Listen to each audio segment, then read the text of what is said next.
কি করছো মা? এই যে চিংড়ি মাছের একটু চপ করছি। এই যে ব্যাটার তোমার সবজি থেকে করে রেখেছি। চিংড়ি মাছটা একটু ভেজে রেখেছি প্রথমে, তার মধ্যে হচ্ছে ধনের গুঁড়ো, জিরের গুঁড়ো, লঙ্কার গুঁড়ো, তারপরে একটু গরম মশলাও দিয়েছি, বেশ টেস্ট ভালো হবে বলে। দুটো আলু সিদ্ধ করে দিয়েছি, একটু ধনে পাতা কুচিয়ে দিয়েছি, দিয়ে এই যে ডিমের ব্যাটার করেছি ডোবাচ্ছি, দিয়ে এই যে গুঁড়োতে ডুবিয়ে ডুবিয়ে ভাজছি।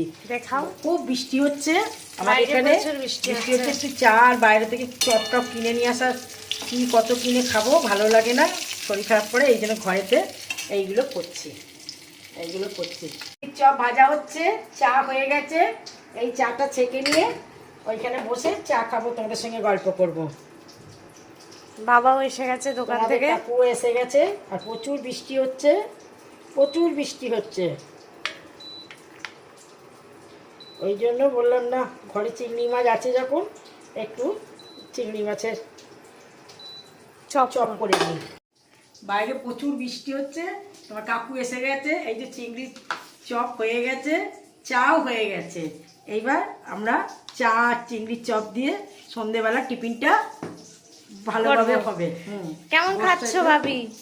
দুর্দান্ত হয়েছে, পুরো দোকানকে ফেল করে দিয়েছে। দোকানকে ফেল করে দিয়েছে মা। রোজই প্রায় দিনই কিনে খাই, আজকে ভাবলাম না, চিংড়ি তো রয়েছে ঘরেই করি, তার জন্য খুঁজে। আর বাইরে খুব বৃষ্টি, বাইরে তোমার কাকু ছাতা নিয়ে যেতে ভুলে গেছে, বৃষ্টি ভিজে ভিজে বাড়ি ফিরলো, তাই বললাম গরম চা করে দিচ্ছি, চা খাও। আর তার সঙ্গে তো সন্ধ্যের দিকে আজকে ব্যবস্থা করেই রেখেছিলাম, ভাবছিলাম ঠিক আছে, আমাদের এই চা চিংড়ির চপ যদি পছন্দ হয়ে থাকে তাহলে একটা লাইক করে দেবেন, একটা সাবস্ক্রাইব করে দেবেন। নমস্কার।